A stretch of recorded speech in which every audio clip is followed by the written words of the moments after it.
Imagina só, você ser teleportado para outro mundo e virar o herói daquele local após derrotar o mal. Após isso, você reencarna e volta ao seu mundo normal como um bebê. Mas ao chegar numa certa idade, novamente é mandado para o mundo onde você se tornou um herói. Doideira, né? É exatamente essa história que vamos ver no anime de hoje. Mas antes de começar, já dá aquele like maroto e se inscreva para dar aquela fortalecida, beleza? Bora pro recap. O anime começa com o nosso protagonista, Yuki, conversando com sua amiga de infância na escola. Ele diz para ela não se aproximar muito, já que assim os outros pensarão coisas erradas sobre eles. Ela diz que não liga e se oferece para cortar o seu cabelo, já que ele está bem grande. Yuki aceita e ela fica bem feliz, dizendo que vai deixar ele bem gatão. Mas enquanto estão conversando, o clima lá fora fica escuro e um círculo mágico aparece no centro da sala. Logo, ele emite um grande brilho e Yuki olha para ele já parecendo saber do que se trata. Após isso, todos os alunos que estavam na sala são teleportados para o outro mundo. E assim que eles aparecem, eles são atacados por demônios com armaduras. Quando Yuki seria atacado, sua amiga Yuri pula na frente para salvá-lo. Mas enquanto ela o abraçava, ele simplesmente pulverizou o demônio com apenas a ponta de seu dedo.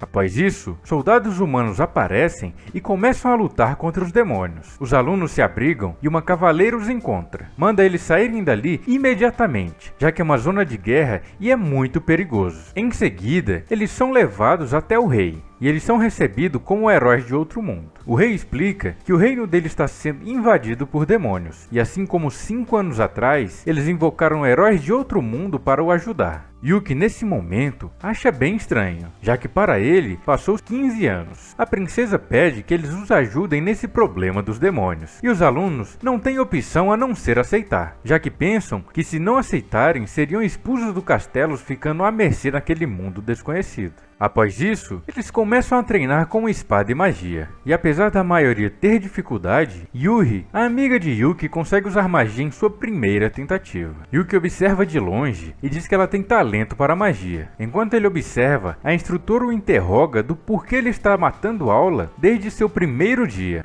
Ele de forma displicente chama ela pelo seu primeiro nome, e ela diz que é desrespeitoso da parte dele fazer isso. Ela complementa que o jeito arrogante dele lembra o herói de 5 anos atrás. Ela em seguida manda ele voltar para o seu treinamento, e que se não o fizer, ela o forçará a voltar, mesmo que precise usar força bruta para isso. E o que fala é que isso é interessante, e manda ela vir para cima. Ela avança para cima dele, que desvia facilmente e ainda dá um tapa nesse lugar aí que vocês estão vendo. Ela fica completamente constrangida. Yuki pergunta a ela se ela se lembrou agora que levou o tapa. Após ela lembrar quem ele é, sua atitude muda completamente. Ela se ajoelha e chama ele de Setsu-sama, o seu antigo nome. Nesse momento, descobrimos que aquela garota é uma masoquista maluca e implora pra ele usar ela como uma cadeira. Olha as ideias dessa maluca, mano. Ela é tão maníaca que após ele sentar nela, ela pergunta se ele perdeu peso. Ele responde que agora está em um corpo diferente e comenta que é meio medonho que ela tenha notado isso. Ela responde que sente felicidade em servi-lo novamente e fica toda feliz em ter seu mestre de volta. Ele, em seus pensamentos, diz que o masoquismo dela ficou pior do que era antes. E nesse momento um cavaleiro chega e pergunta por qual motivo vocês ainda não se inscreveram aqui no canal, hein? Se inscreve aí!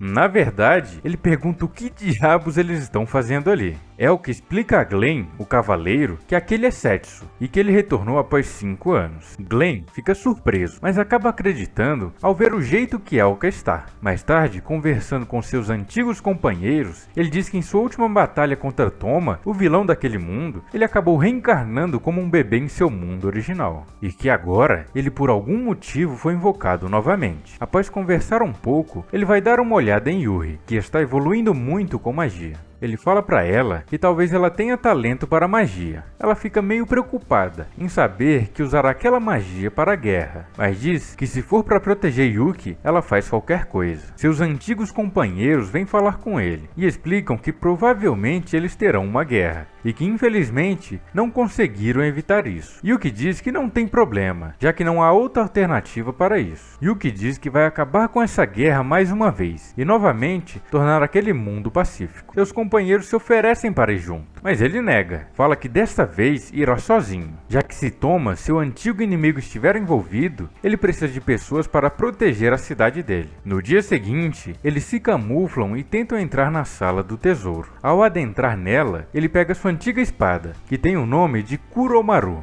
E após isso, ele se prepara para partir. Mas antes de ir, Yuri chega e pergunta para ele onde ele irá. Nesse momento, ele explica a ela que essa é a segunda vez que ele é chamado para aquele mundo. E agora, ele está indo encontrar um conhecido dele para parar a guerra que assola aquele mundo. Yuri chora e pede para ir junto com ele, mas ele nega e diz que é muito perigoso para ela, e complementa que vai porque não quer que ela fique em perigo. E nesse momento, ela aceita ficar, mas manda ele fechar os olhos que ela tem uma coisa para dar ele antes de ir. Ele faz assim como ela mandou, e quando parecia que ela iria tascar um beijão nele, ela nos decepciona e usa magia de vento e fogo para deixar o cabelo dele na régua. Yuri diz que enquanto ele estiver longe, ela vai dar duro em seu treinamento para ajudar e proteger aquele mundo junto com ele. E após isso, Yuki parte em sua jornada. Mais tarde, nos é mostrada uma garota viajando em uma carruagem. Aparentemente, ela está levando consigo algumas mercadorias. Em dado momento do trajeto, o cavalo para e se recusa a prosseguir no caminho. E nesse momento, um javali gigante ataca eles. Ele acaba virando a carruagem e a garota é jogada longe. E ao cair, ela deixa cair uma caixa que contém um tipo de broche. Ela fica muito preocupada e vai atrás dele. Quando recupera, calmamente ela vai guardando ele como se não tivesse um javali gigantesco prestes a mandar ela de arrasta para cima. E nesse momento, ela dá de cara com o javali e começa a falar para ele que ela só tem osso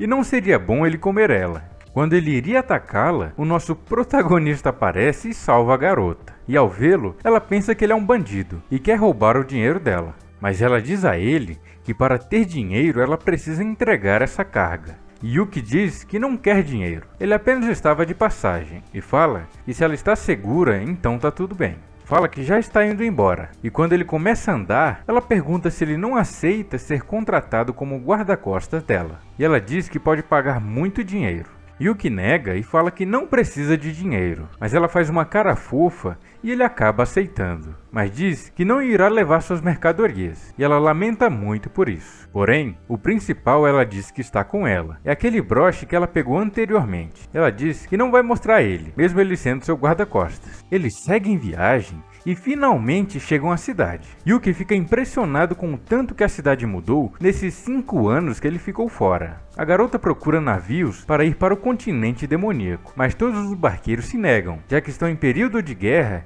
e é muito perigoso ir para lá. Ela fica desesperada e em certo momento, alguns guardas abordam ela e ao ver que ela tem licença de mercadora, ficam bravos, já que mesmo em tempo de guerra, eles só pensam em fazer dinheiro. Após isso, eles pedem para olhar a bolsa dela, e ela se nega, já que o broche que ela tanto protege está lá. Os guardas ficam irritados ao ver ela desobedecer e tentam bater nela. Mas antes que ele pudesse acertá-la, Yuki o para e manda eles pararem de mexer com a garota, já que eles não têm permissão para inspecionar civis. Os guardas pensam em atacar Yuki, mas ao ver que tem muita gente olhando, eles resolvem não fazer nada e desistem por enquanto. Após isso, é mostrada uma grande sombra preta na água, e daqui a pouco vocês descobrirão o que é isso dentro d'água. Após isso, eles vão comer, e Yuki pergunta o que ela irá fazer, já que ninguém quer levá-la por estar em tempo de guerra. Yuki diz que levará ela para lá, e que desde o início ele já tinha a pretensão de ir para o continente demoníaco. Mas para ele levar, ele tem uma única condição a ela. Ela deve passar a noite em uma pousada e descansar, visto que ela já se esforçou demais e nem sequer dormiu.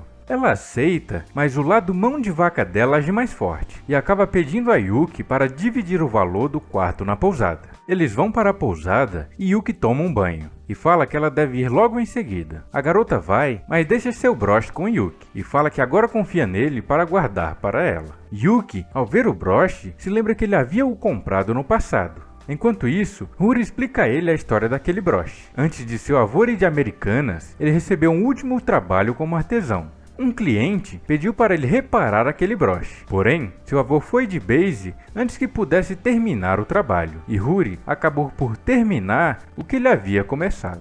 e ela prometeu para ele que entregaria ao dono de volta. E por isso, ela está fazendo tudo isso para conseguir entregá-lo ao seu dono. Após ela explicar, ela vai tomar banho e deixa com o Yuki. Ele examina o broche e nota que realmente é o broche que ele comprou há muito tempo atrás em sua outra vida, mas não entende como ele se quebrou, já que ele usou uma magia de proteção bem forte nele. Mais tarde, eles vão dormir. E durante aquela noite, aqueles guardas cornos voltam e perguntam onde está a comerciante e o guarda dela. Eles chegam no quarto e dizem que eles são acusados de se associarem com os demônios. Yuki pega Ihuri e começa a fugir dos guardas. Eles o perseguem até que ele chega em um local que não tem saída. Porém, lembram daquela sombra escura que eu havia falado mais cedo? Então, nos é revelado o que realmente ela é. Yuki pega a garota e se joga lá de cima no mar, mas antes dele cair na água, uma criatura gigantesca o pega. Yuki a chama de Levia, abreviação de Leviatã, que é o rei dos mares. Aparentemente, o monstro gigante é companheiro de Yuki desde sua vida passada. E em cima dele, Yuki e Ihuri seguem em direção ao continente demoníaco. Eles avistam o tal continente e assim se encerra o vídeo de hoje. E aí?